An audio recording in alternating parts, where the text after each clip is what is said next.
Welcome to the AI Show. Good evening, everyone. Welcome to the AI Show, a podcast series where we delve into the transformative world of AI and its profound impact on human resources. I am Magnum, your host and product director of HROne, and I'm excited to embark on this journey with you.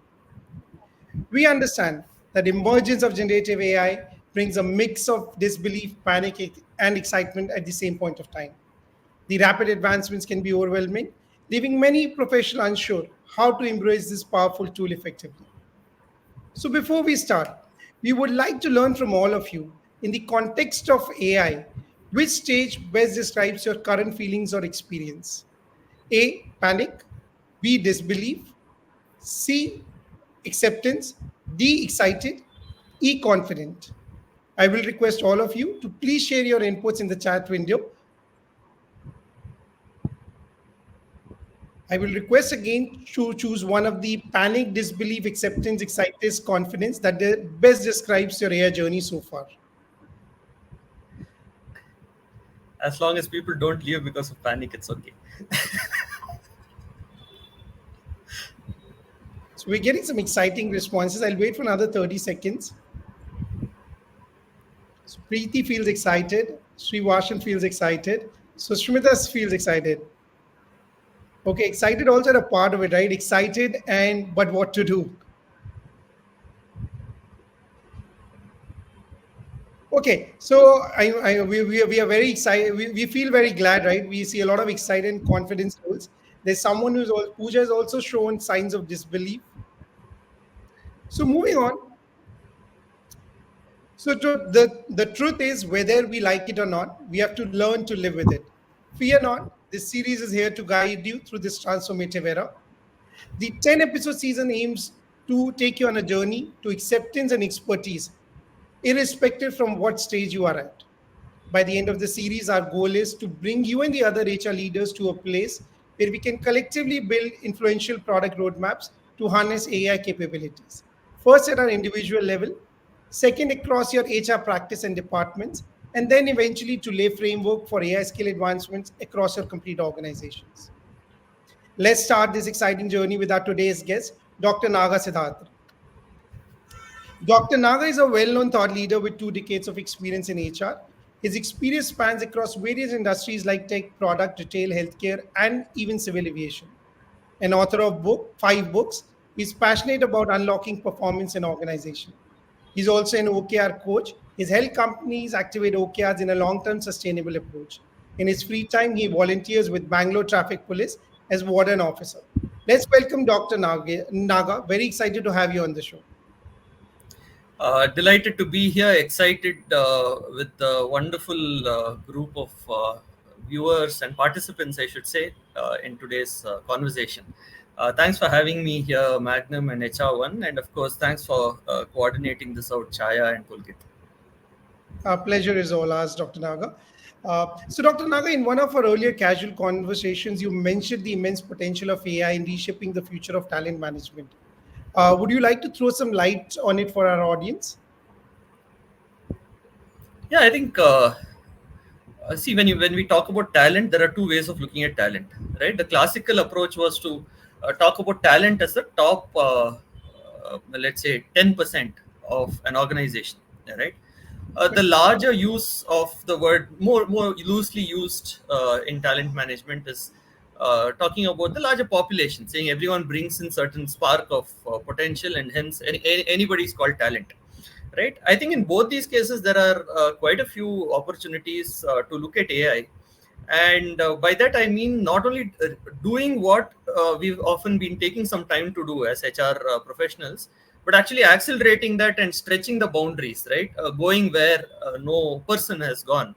I think there's a lot of opportunity, and as we continue this conversation, I'm sure we can start exploring some of those. Um, uh, Thank you, Naga. That drives to our next question. Over the last many years, we've seen a lot of application of AI in talent acquisition. With talent acquisition, I believe it's like a mechanical job that we're trying to automate using some new age tech tools, something like calling 100 candidates, smart score matches, or maybe doing video CVs. So yes, we are able to make a sense of it. But I wonder, right? Something like performance management, which still happens to be a very human touch model, and even then, right? Sometimes we struggle to ace both as mentors and mentees to accept the feedbacks and align ourselves to the feedback. So, Dr. Naga, now my question is: in such a human-centric process, how do you navigate the balance between AI-driven insights and human intuition into performance evaluation? I think very heavy points made by you there, Magnum. First thing is in talent acquisition. I just touch upon that very quickly, though that's not the topic of our conversation today. Talent acquisition has been using AI tools, right? Yes and no. I Yes. around 3 weeks ago, I was in a gathering of around 300 talent acquisition heads and so on, and then there were speakers on the stage, four of them extolling the virtues of using AI in talent acquisition. And then the moderator was a slightly mischievous guy who said, "Okay, hold on. Let's ask the audience how many of you have been using AI." Right? One hand went up in 300 people. Right? Now, right now, that's also for me a reality check. Right? AI Right. is there. AI is being used in many of the tools that we know that we use very regularly. And I think one very large call out that I'd like to actually share with our participants today is that we've got to be super careful to ensure that using AI in talent acquisition doesn't actually end up being unfair, right? True. Because Right. as a recruiter, if I take a resume, as a human being, I have intuition. So I can see potential in a certain resume, right? Correct. Now, with these algorithms that are there in many of these sites, they automatically kind of pigeonhole and label a person's resume based on whatever parameters they are there. Right Correct. now, we don't know what those parameters are. So we have recruiters who are blindly using those tools, probably looking at the first 10 resumes and thinking, "Oh, AI has helped me." But Correct. AI is actually doing a lot of harm there, right? So I would actually encourage if tools like HROne can actually allow people to customize what AI is looking for, right? Okay. So that's the first one. Of course, we all know that lack of inclusion, lack of diversity happens when AI is trained that way, right? If I Correct. keep hiring 10 resumes only based out Very of true. Bangalore, right? The 11th resume AI is going to give me is also a candidate based out of Bangalore. AI doesn't have an emotional affective component, but it's basically following the leader, right? It's like well, if I'm going to sit and binge watch Netflix every night, my kids are going to do the same thing, right? So it's Right. pretty much like that. Coming to performance management, very beautifully you said it's a human I'll take process. a moment here. So, Dr. Naga, I'll take a moment here, right? Sorry to interject you. So a very, very fair point made, right? It works on the past data, it suspects a trend, and is likely to hire in the same trend. But I even see, right, when my engineering team goes and hire people, right, they almost look to hire those people, some same people who reflect the same technology stack, same similar. They feel that they're going to connect with them, they're going to vibe on them, right?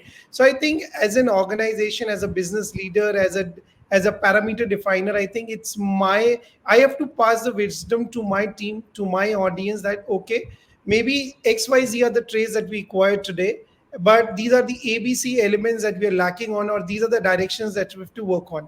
So I think what you're suggesting is maybe similar level of inputs or wisdom could also be communicated to the AI bot, to the AI platform, that okay, these are extra factors that we need to incorporate. Did I get you right? Very true. So that is one level of doing it, right? Okay. The beauty of any rater error is that it is a cognitive systematic error, right? Or a deviation from the ideal path. So if you look at Correct. performance management, we talk about recency errors, we talk about strictness errors, we talk about leniency errors, and so on. Right? All these are systematic deviations. There is a logic in it. So as long as I try to train a system in a certain way, other than looking at what I'm actually supposed to be looking for, it is likely that the system will beautifully follow my instructions and give me a systematic error, Correct. right? So if I take a HR resume, for example, if I'm hiring a business head of HR and I'm going to look at stuff that actually don't impact the job and ask AI to go around, right? It is like that genie that comes out of the bottle. The genie to do whatever you want it to do, right? Correct. The moral compass needs to be with the person who's rubbing the bottle, or uncorking the bottle, or rubbing the lamp, right? If it's going to be a cat, the genie will do exactly what the cat says, Very right? well put. So on the performance management piece, it's a human process, and that's what fascinated me, and it energizes me to work on this area in addition to a few others. And if you see performance management, right, we can have the best of the tools, the best of the processes, the best of the UI UX and so on, but without, I call it the moment where the rubber hits the road. Those are typically conversations of the manager with the team member. That's where the rubber hits the road, right? I can have the latest A350 or Boeing 737 Max 800, whatever.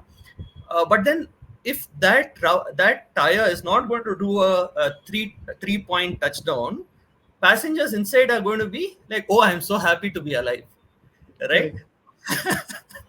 Right. So that's something that fascinates me, and that's something that I do a lot of pro bono work in. Right? How do I create great performance coaches out of managers? It's a half a day workshop, it's a 1 day workshop, right? And I believe I'm doing a lot of positive thing there.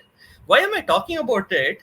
Is because AI can help to a great extent in many of these areas, right? So not every manager is the epitome of being articulate while giving feedback or even writing feedback, right?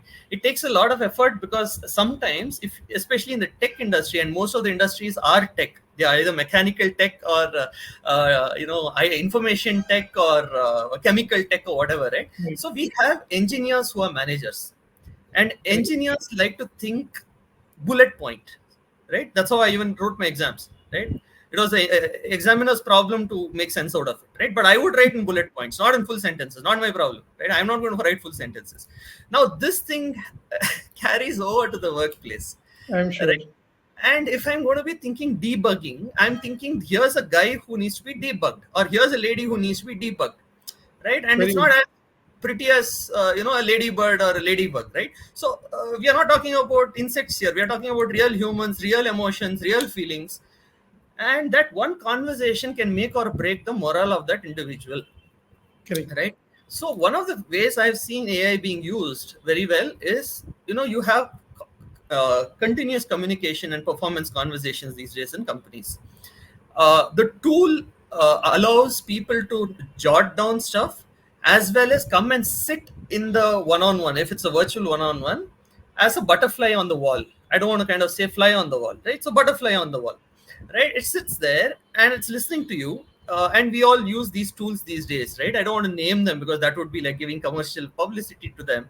Correct. But there are a lot of tools that basically listen, not only transcribe, but making sense and giving sense.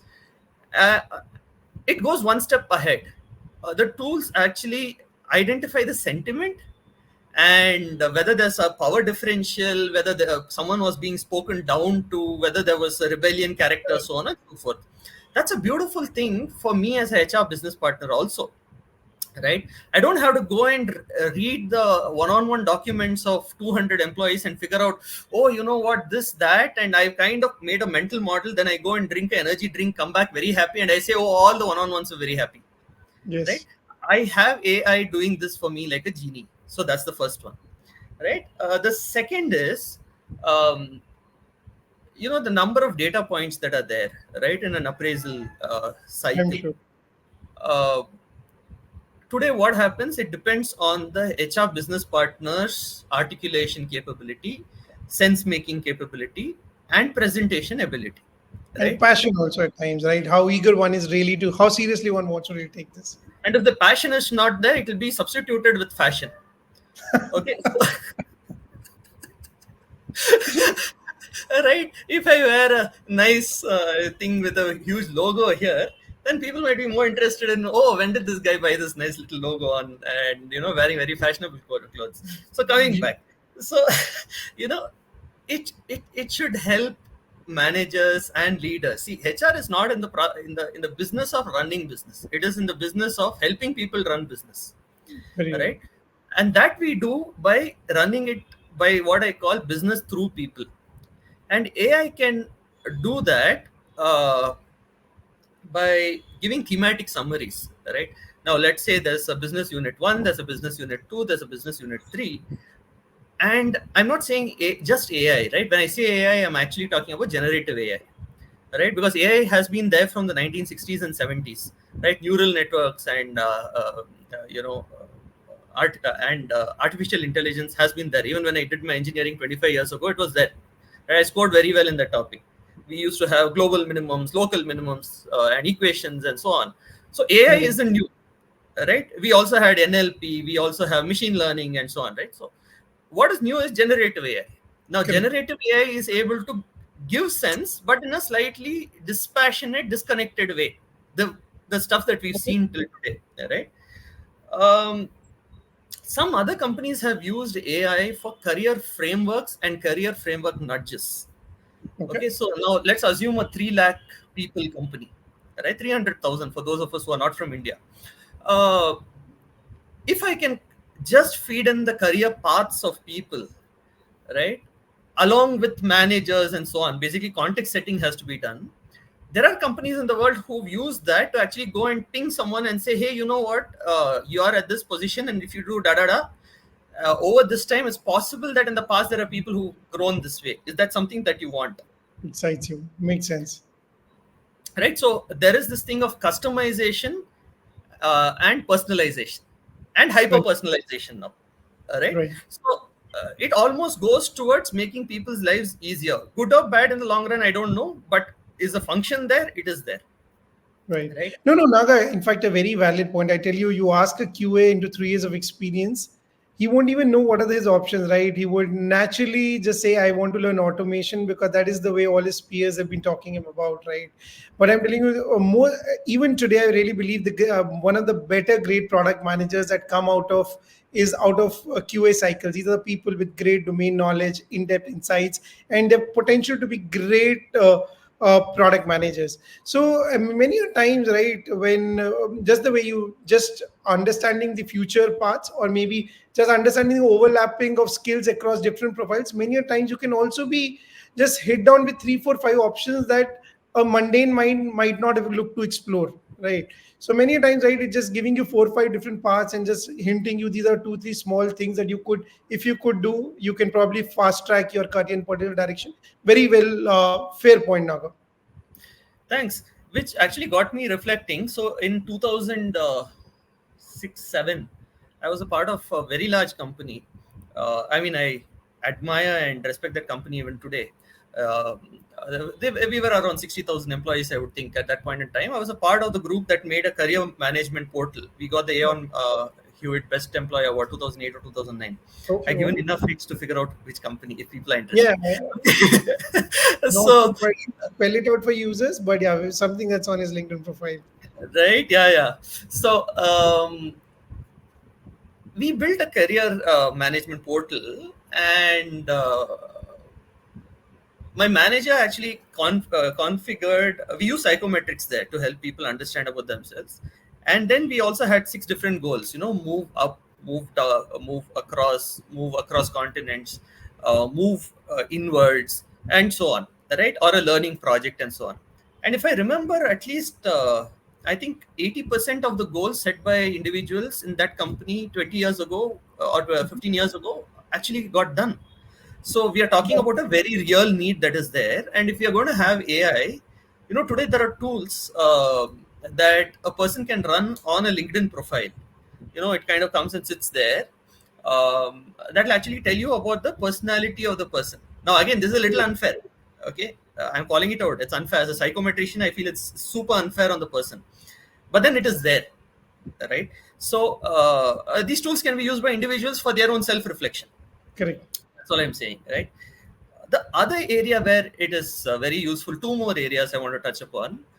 One area is performance coaching training, right? Now, let us say you have 2 lakh managers to train, right? Okay. One is, you hire a person like me who will come and do pro bono work, and, I'll land up in your company. You will give me a t-shirt of your company, or that's what I get, right? So when I go and do this for companies, they give me their new joiner kit, which will have a t-shirt, a bag, and so on. So you can do that, but it's going to take time, right?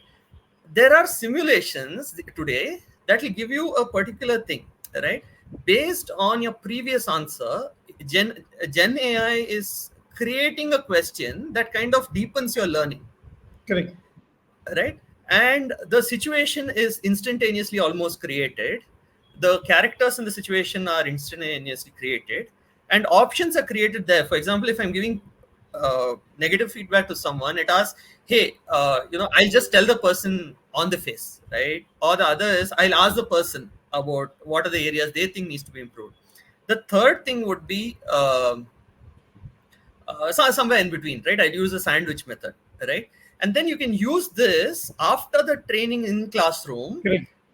to actually check out whether the neural connections have been made in this person, right? Correct. So that's another very nice. It reduces a lot of time for instructional designing. Otherwise, designing a product in a very large multinational company would take 2 months, right? This thing can do it for you like in a week, right? So that's one.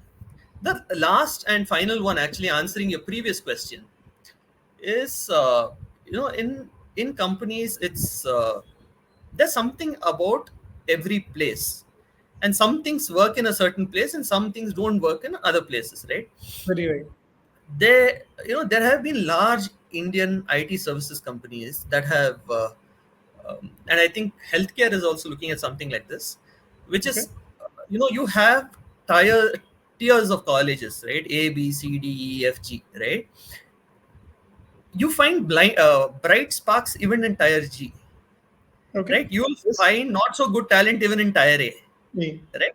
Now, the fairness of this entire thing has been taken to the next level, where they have open tests to people, and they say, okay, if you are able to score this much out of this much, you will be treated at par with a tier 1 or a tier A college. How do you arrive at that, right? Because somewhere you need the graph to go from January to June in a certain way, so Correct. that you can click and drag till December, talking about attrition trends, Very right? right.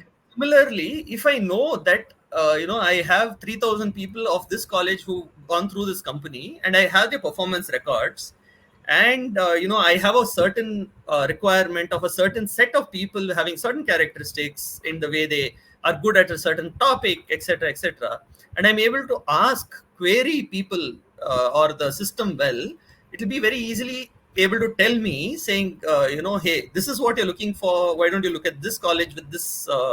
Correct. It's again about pattern recognition. It's about learning from the past and so Yes. on, right? So, a very long answer to a short question. No, no, no, no. So some of these points were extremely relevant, Naga. In fact, I'll tell you the listening bot company that you were talking about. I think they're doing a fair job. I'll share something on a personal example, right? There are different things at professional level, at personal level that many times trouble you. In my case, my mother still happens to be my listening bot. I'll normally learn to her. I'll unload her with everything, with a few names, with some context. How did the meeting unfair? How someone was very unfair. But I think she may not understand a lot of things, but by simple understanding of life, maybe not having that knowledge, she brings a lot of objectivity, and she will share me one or two, three small trivial suggestions that how I should read into this, how should I hear into this, how I should apply myself. And trust me, it helps me being a lot better human being than otherwise I would have been. So, and just the way, right, in the US, right, a lot of these people, they have these mental counselors they would normally go to. So I think listening what is a great place. Many a times, you people just go on and smoke break, just untap all their energies onto their friends, right? So I think listening bot could be a great place that could actually pass on the trust to the end user, where it could simply anything that makes you unhappy, discontent, you could simply splash it onto that bot, right? And just it could be a mental counselor, it could be a healer at your workplace, just sharing you some small things. On the other hand, it can also highlight you, maybe this is something that you should not keep it your level. Maybe this is something that needs to be escalated to HR. This is something that this is kind of a pattern that we are saying surfacing in your team, and maybe this needs to go a layer here. And maybe one could raise an escalation to an HR, and rather than HR just have to go and go through all these 360 feedback times once a year, or probably constantly developing these human connects, could be notified, alerted at the very right point of time, where human connection has to come into play to understand the problem. So one of these applications, I personally also say, I also relate to it, and I think they've done a decent amount of job, but there is so much more that could be done and achieved here to bring a lot of human content at workplace.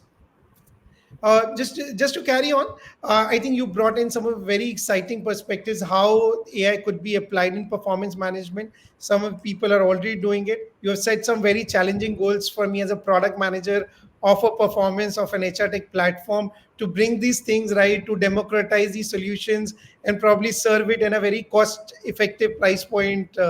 But let's dial back a little here, right? And let's talk performance management is a function, right? What are some misconceptions about performance management? You think the way performance management is perceived in India, so and how it should be. Any thoughts in this direction before we again come back to our tech side to it? Sure. So performance management. See. Yeah, you take You know, 10 if you watch seconds. this movie of I'm sorry, you take 10 seconds. I'll reconstruct my question, right? So, any misconceptions about performance, how performance management is perceived and what it should be? Any major deterrents that you see maybe AI could come to absolve? hmm, so if you see Sam Manekshaw's movie, right, Sam Bahadur, and I also read about his life, you figure out that at a point in time he was shot with some 8 or 10 bullets in the stomach, Correct. and the doctor kind of loses hope. Okay. Okay, he's standing there and say, hopeless case gone. Then he said, no, don't lose hope with me. He's like, what do you know? What happened to you, right? And then he says, I was kicked by a donkey, right? At that point, the doctor kind of gets hope and says, oh, no, let's save this guy. He has a sense of humor. Performance management in India, as HR folks, sometimes we lose hope in the process and in the efficacy. Okay, जो भी करते हैं ये तो गया ये patient. Okay, so that is the biggest problem of performance management, and that's because we've been barking up the wrong tree. Right. Okay, the humanness of the process is inherent and central to performance management. You need managers who are capable of doing performance management, and catching a person from the road and making him sit in a Sukhoi and saying, here's your visiting card of chief pilot isn't going to make him a chief pilot. Very Many right. of our organizations catch hold of people unwittingly, make them managers, and set them up for success, for failure. Right. So if I were to sit with a manager, put a gun to his head, and say, okay, if you are not able to do a good conversation, I'm going to pull the trigger. I'll blow your brains off. Right. Most of the people are going to say, here's my resignation letter. Right. Now, I use some of these very extreme examples to drive home a point. Right. As long as there is an implication, things happen, right? So Marshall Goldsmith speaks about if you actually go through this book called the Checklist Manifesto by Atul Gawande, Okay. they say that in India, when doctors are checklisted to kind of wash their hands properly for 20-25 seconds before getting into an operation, patient life saving instances go up. Or in other words, if the doctor doesn't wash his hands, patients die. Okay. Okay. Interesting. Now the doctors apparently in the study had a problem with the nurse telling them, "Have you washed your hand?" I'm a doctor. How can you ask me? Okay, this is not something I'm making up. Okay. Whereas the same person saw a fighter jet pilot getting into his cockpit, and there was this kid who had just been in the Air Force for a year asking things like, hey, what about your flaps? What about your instrumentation? What about your fuel and so on? And this pilot, Top Gun guy, had no problems answering him, which got Dr. Marshall Goldsmith to ask, what's the difference? Right? Both of them are on top of their careers. The difference is, if it impacts you, I don't care. If it impacts my life, I care. Right? So the point is, I think in performance management, the quality of feedback, this is something we've done at UrbanPiper, right? Okay. After every appraisal or after every one-on-one, we ask the recipients of that one-on-one, the one who doesn't have the authority, a very simple set of 8 questions. We say, Okay. did your manager fix up time? before the Very nice. conversation. Your manager sit at a table instead of across a table, right? Did your manager switch off the mobile phone before they spoke to you? Things like this, and we reflect it back to the managers. We say, no, I'm not going to say you're right or wrong. Here are 8 points. You should have got 8 on 8. You're at 4 on 8. Your life, right? So Naga, we are at that. Naga, you asked some very pertinent questions, and I think for me, the answers to the all these questions were no, no, no for half of my team, and I would love to correct them. I would, in fact, love to revisit all your 8 questions, maybe over a LinkedIn post or You need maybe to fly me down to Gurgaon and run a session for you guys. very well. We'll do that. Okay, so so the first thing is the implication and the design of the process. We need to bring the human back into the human performance management, Yes. right? So that's the first thing. I think Bhavyashri is asking for a time check, Yes. and the second one is the depth to which the process is followed, or rather the density of the richness of the process, right? Now that density is something that AI can definitely help, right? Now let us say there is a bell curving process at the end of the year, right? Bell curving is not for its own sake, right? It's basically to Right. reduce data errors. And if the machine is able to throw a number and say, hey, you know what, the sentiment has been positive, there have been, out of 52 weeks, this manager has done 48 one-on-ones. Correct. Here is a conversation, the landscape of the conversation. And however, there is some mismatch in the rating and the trend of the conversations that have been happening, right? It helps us deliver that much more impactful performance appraisal process, right? So Right. yeah, so I went all over the world, including the pilot and the operating theater, but then that's your answer. Right. So I'll share you my perspective, in fact. So I have a very different view of performance reviews, right? I think one of the major problems in India is how closely coupled these performance reviews are with your appraisals. In my team, right, so we try, and something, right, you're an OKR coach, so you should be pretty much able to relate to this thought, right? So at our team, we try to set up very strong goals. We try to share feedback round the clock, and I'm extremely critical on performance reviews, and many a times it leads to ratings something on a scale of 100 like 50, 60, 60, 70. The another day could make someone extremely demotivated also about their performance.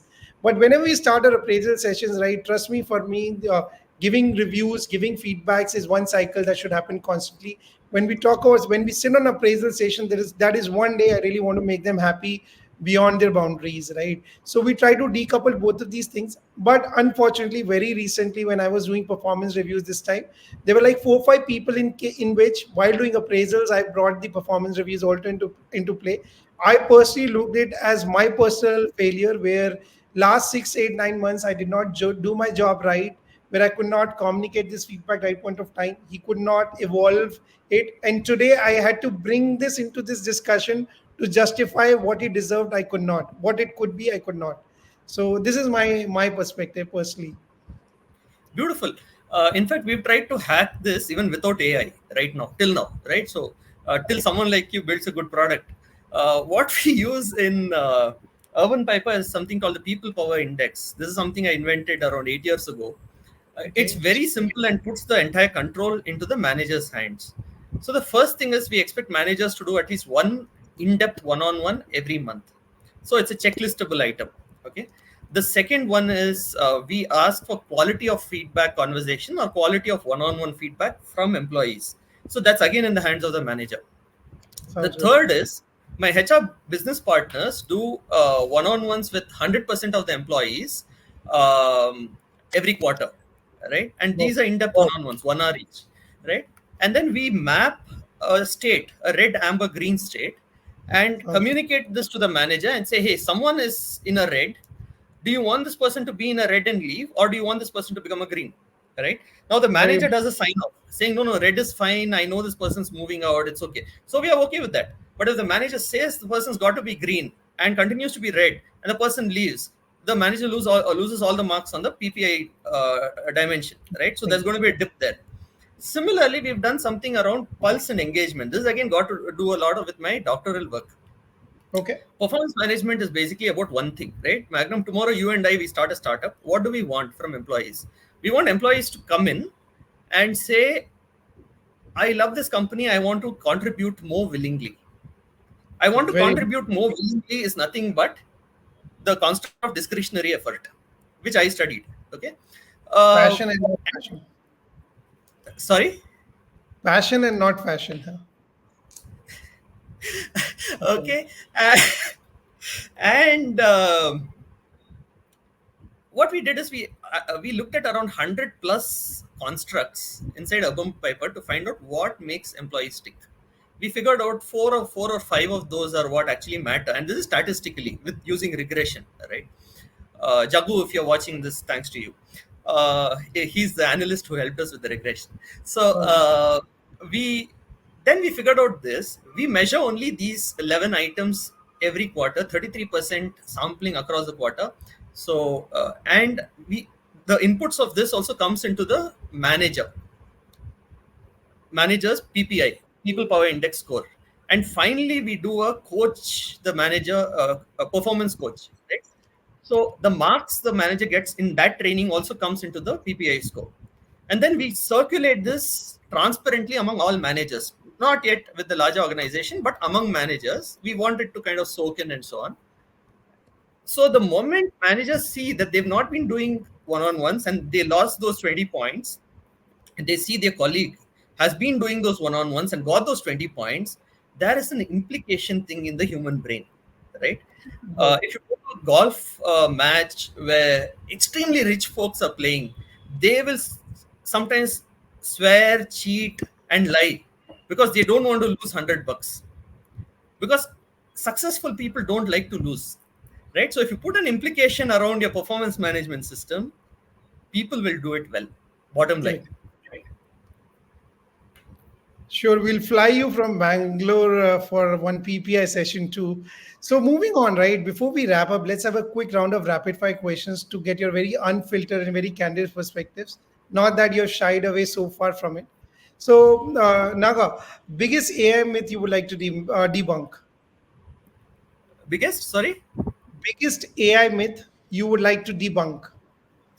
AI will take away jobs. Oh, I am totally in page of it. I always believe with every new technologies, job only multiply. The nature of jobs changes the way we do.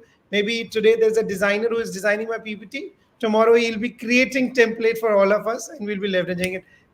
I Exactly. I vibe, mean, if I you vibe. thought, by Google Maps coming in or apps coming in, Right, nobody is kind of going to use maps. Hey, you know what? There are some 5 lakh folks, 10 lakh folks who got jobs because of that and doing delivery, food delivery today.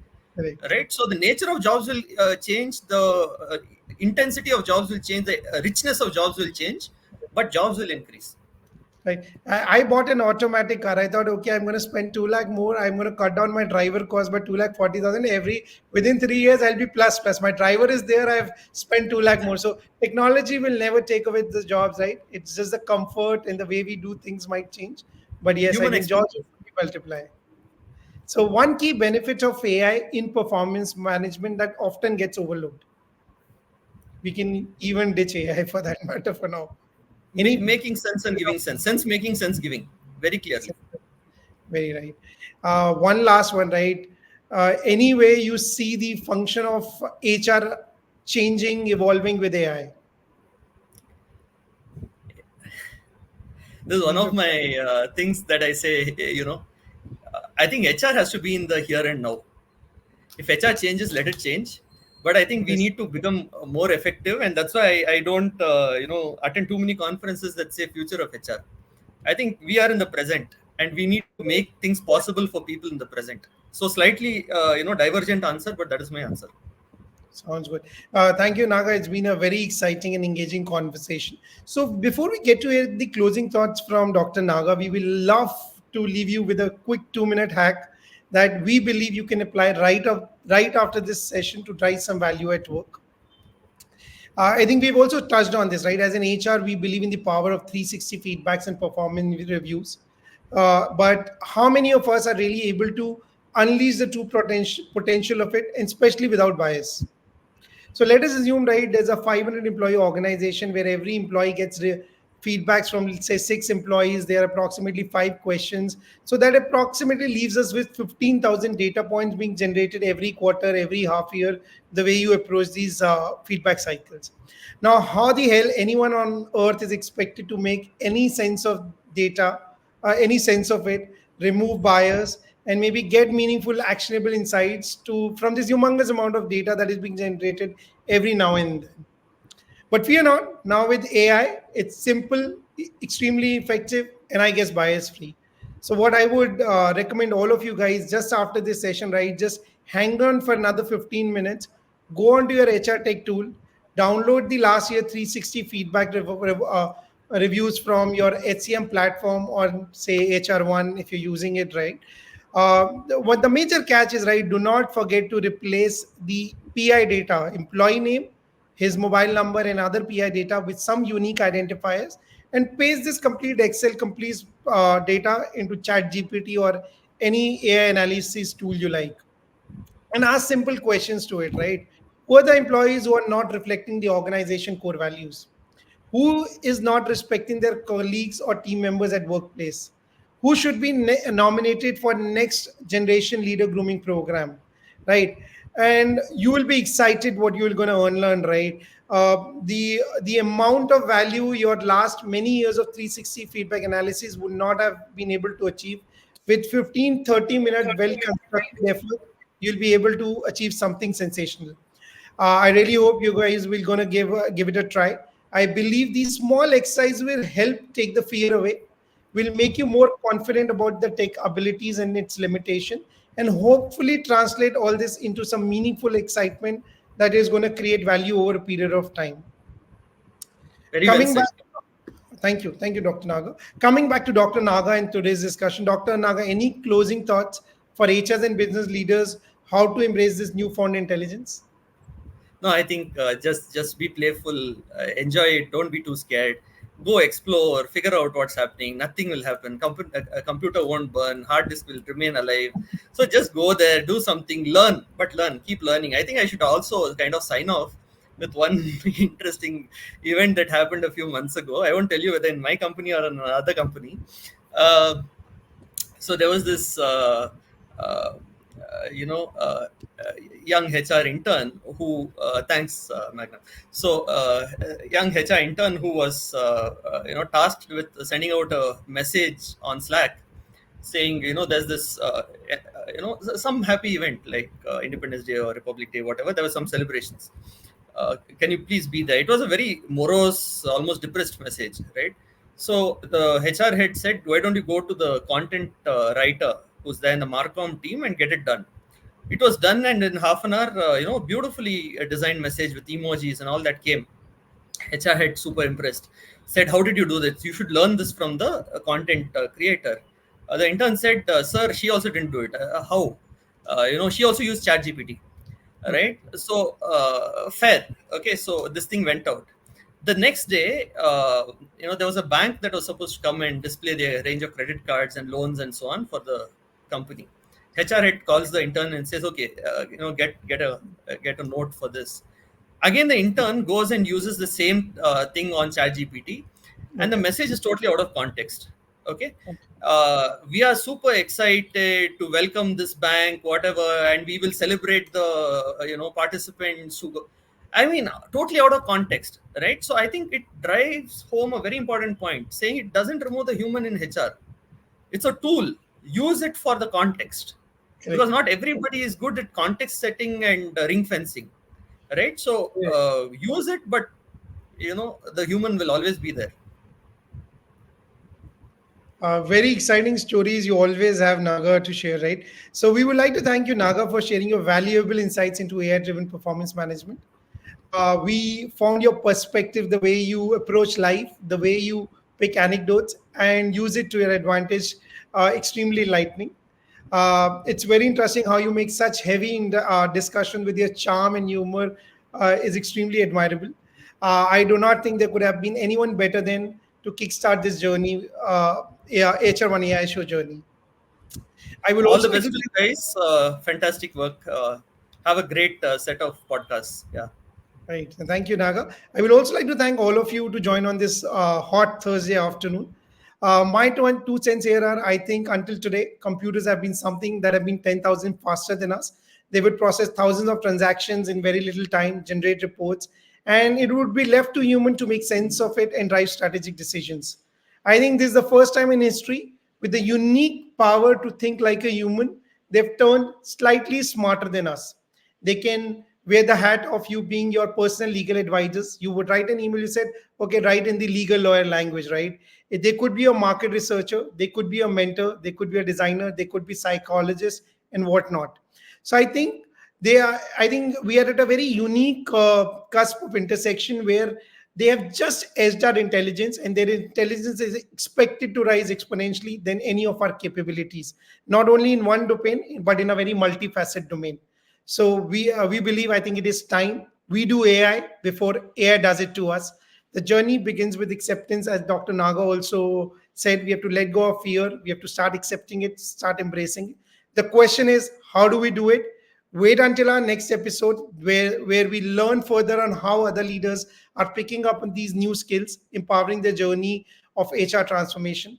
Until next time, stay curious, stay innovative. Thank you, Dr. Naga. Magnum from Thank you HR1, very much. your workplace, your way. Thank you.